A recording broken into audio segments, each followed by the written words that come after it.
मई 2013 से मई 2023 यानी इन 10 सालों में इंडिया की परफॉर्मेंस प्योरली ग्लोबल मार्केट्स पर डिपेंडेंट रही है। यानी अगर ग्लोबल मार्केट्स में परफॉर्मेंस अच्छी रहती थी तो इंडिया में भी अच्छी परफॉर्मेंस मिलती थी, और अगर ग्लोबल मार्केट्स में मंदी रहती थी तो इंडिया की परफॉर्मेंस पुअर हो जाती थी। लेकिन फिर भी इंडिया की 50 कंपनीज का इंडेक्स निफ्टी ने 251% रिटर्न्स दिए, एफडी ने 92% और गोल्ड में 125%। नाउ अब अगर अगले 10 सालों की बात करें तो हर एक्सपर्ट का यही मानना है कि इंडिया की एक्चुअल शुरुआत तो अब हुई है और हम हमारे अभी गोल्डन डिकेड में हैं। सो इसके बेसिस पे आप ये अंदाजा लगा सकते हैं कि अगले 10 सालों के रिटर्न्स कितने रह सकते हैं। अब मैं आपको एक डेटा शेयर करता हूं, इससे आप ये अंदाजा लगा सकते हैं कि इंडिया की लार्ज कैप कंपनीज में अभी भी कितना स्कोप है। सो यहाँ पे इंडिया की टॉप 10 कंपनीज का कंपैरिजन यूएस की टॉप 10 कंपनीज के साथ में किया गया है। सो इंडिया की सबसे बड़ी कंपनी है रिलायंस इंडस्ट्री और यूएस में सबसे बड़ी कंपनी है एप्पल। 2021 में रिलायंस इंडस्ट्रीज का मार्केट कैप 17 लाख करोड़ के आसपास था, वहीं अगर एप्पल का मार्केट शेयर देखेंगे तो वो था 217 लाख करोड़। इवन अगर यूएस की 10th कंपनी से भी कंपैरिजन करें, उसका मार्केट साइज भी रिलायंस इंडस्ट्री से 2 गुना ज्यादा है। वेल गाइज, इंडिया में ऐसी लार्ज कैप और स्टैब्लिश्ड कंपनीज ढेरों सारी हैं और इसमें 30 से भी ज़्यादा large cap mutual funds invest करते हैं, लेकिन सबकी स्ट्रेटेजी और इन्वेस्टिंग स्टाइल अलग अलग होती है। इसी वजह से कंफ्यूजन होता है कि हमारे लिए बेस्ट फंड कौन सा है। सो आज के इस वीडियो में हम लार्ज कैप कैटेगरी के पास्ट के पॉपुलर, कंसिस्टेंट परफॉर्मर और अभी के ट्रेंडिंग फंड्स को एक साथ कंपेयर करेंगे। सो ये कंपैरिजन एग्जैक्टली होगा इन्वेस्टिंग स्टाइल पर, पास्ट परफॉर्मेंस, रिस्क मैनेजमेंट और अभी के करंट पोर्टफोलियो पर। सो इस कंपैरिजन के लिए हमने सेलेक्ट किया है Mirae asset large cap fund, Axis blue chip fund, SBI blue chip fund, Nippon India large cap fund, ICICI Prudential blue chip fund, HDFC top 100 fund, Canara Robeco blue chip equity fund. देखिए, सबसे पहले fund को existence और उसके size पर compare करना चाहिए। Fund ज्यादा पुराना होगा तो ज्यादा मार्केट साइकिल का एक्सपीरियंस होगा, और साइज नॉर्मल होगी तो मैनेजर उसको अच्छे से मैनेज कर पाएंगे। वेल, सारे फंड्स काफी पुराने हैं और दूसरा सबका साइज भी अभी मैनेजेबल नजर आता है। मिराई, एक्सिस, एसबीआई और आईसीआईसी का फंड साइज 30,000 करोड़ के ऊपर जरूर है, लेकिन अभी ये इतना कंसर्न पॉइंट नहीं है। नेक्स्ट कंपैरिजन है फंड्स की पास्ट परफॉर्मेंस का। तो देखिए, लास्ट 10 इयर्स में यानी मई 2013 से मई 2023 में निफ्टी ने 251% रिटर्न्स दिए थे। सो अब हमें देखना है कि इन फंड्स ने लॉन्ग टर्म में, एब्सोल्यूट टर्म में कितना रिटर्न्स बनाया है और 50,000 की इन्वेस्टमेंट पर कितनी वैल्यू बनती है।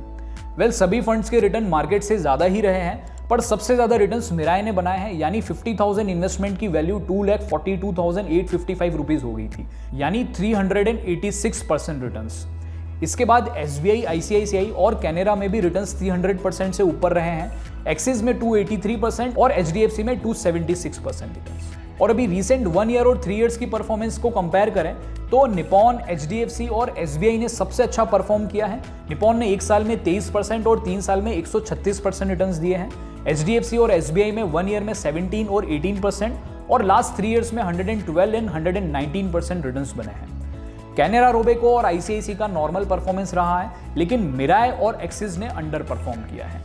लास्टली, कंसिस्टेंसी सबसे इंपॉर्टेंट फैक्टर होता है और उसके लिए हमने कंपेयर किया है 3 एंड 5 इयर्स के लिए कभी भी इन्वेस्ट करने पर एवरेज रिटर्न्स कितने बनते हैं।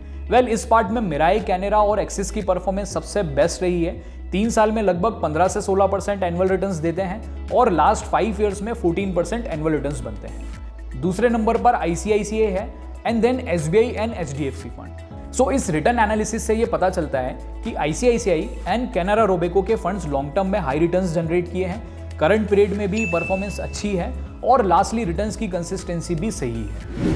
नाउ कंपैरिजन का नेक्स्ट पार्ट है रिस्क मैनेजमेंट, यानी इसमें यह जानना है कि मार्केट की रिस्क को सारे फंड्स कैसे हैंडल करते हैं। सो अगर मार्केट को लास्ट 5 और 7 ईयर्स में देखेंगे तो इसमें 2 बार बड़े फॉल आए थे। पहला 2020 में कोरोना वायरस की वजह से और दूसरा 2021 में ग्लोबल इन्फ्लेशन और रशिया यूक्रेन वॉर के कारण। सो 2020 में मार्केट लगभग 39% तक फॉल किए थे।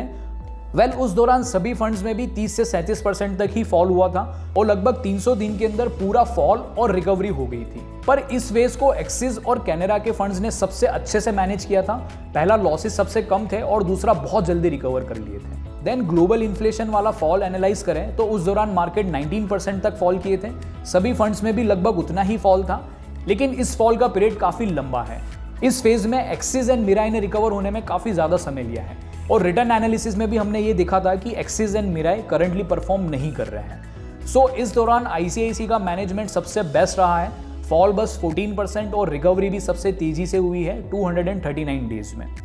ओवरऑल दोनों फेजेस में आईसीआईसीआई का रिस्क मैनेजमेंट सबसे बेस्ट दिख रहा है।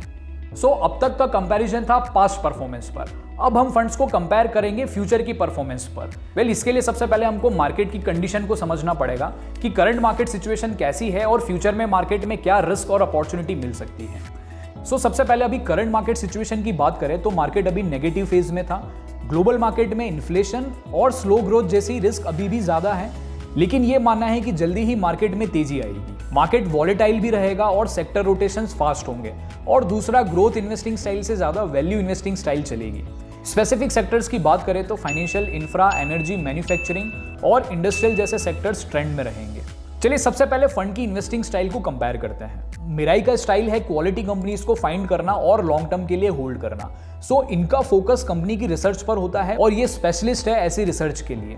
एक्सिस का फोकस हाई ग्रोथ सेक्टर्स और उनमें ग्रोइंग कंपनीज पर रहता है, इसलिए ये हाई अर्निंग और हाई रिटर्न ऑन इक्विटी वाली कंपनीज को ही प्रेफरेंस देते हैं। Next, SBI blue chip fund ये कंपनीज में ग्रोथ के साथ में उनके वैल्यूएशंस पर भी फोकस करते हैं। इनका पोर्टफोलियो कंसंट्रेटेड रहता है। ICICI Pru blue chip fund का स्टाइल थोड़ा सा एक्टिव है।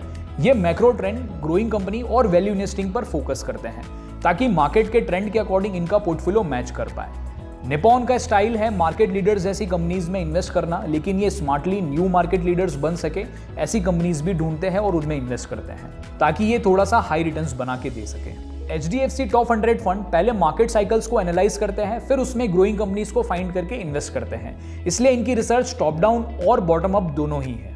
Lastly, Canara Robeco blue chip equity fund ये fund overall market plus company specific research करते हैं, ग्रोइंग कंपनी फाइंड करते हैं और फिर उसमें लॉन्ग टर्म के लिए इन्वेस्ट करते हैं। इन्वेस्टिंग स्टाइल के बेसिस पर हमें आईसीआईसीआई, एचडीएफसी और कैनरा के फंड्स अच्छे लगते हैं क्योंकि ये टॉप डाउन अप्रोच से इकोनॉमी एंड सेक्टर्स को भी एनालाइज करते हैं ताकि मार्केट के ट्रेंड के अकॉर्डिंग पोर्टफोलियो को मैच कर पाए। दूसरा, इनकी इन्वेस्टिंग भी एक्टिव है। लेकिन अगर हाई रिटर्न्स बनाने के लिए निपॉन की इन्वेस्टिंग स्टाइल सबसे बेस्ट सूटेबल है। नेक्स्ट, आप पोर्टफोलियो को कंपेयर करते हैं।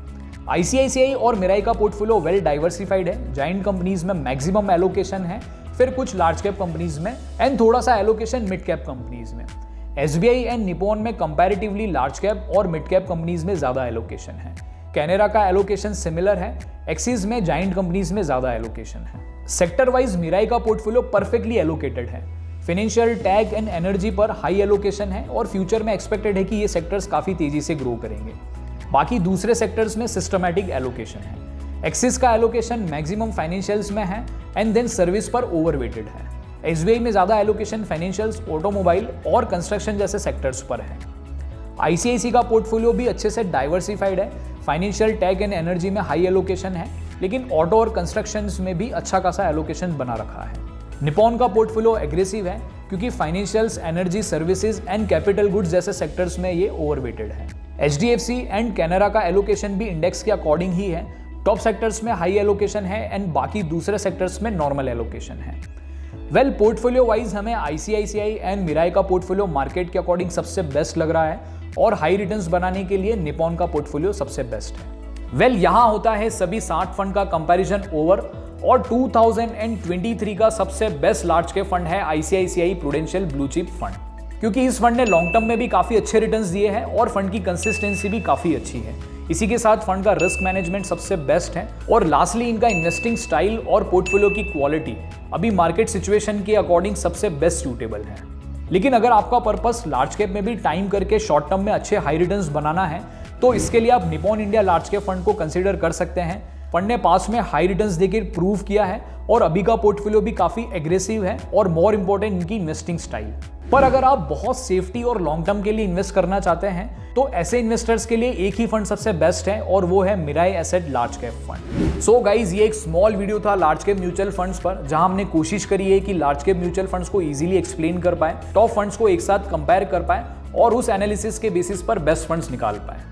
अगर इससे रिलेटेड आपके कोई भी सवाल है तो आप हमें कमेंट करके पूछ सकते हैं।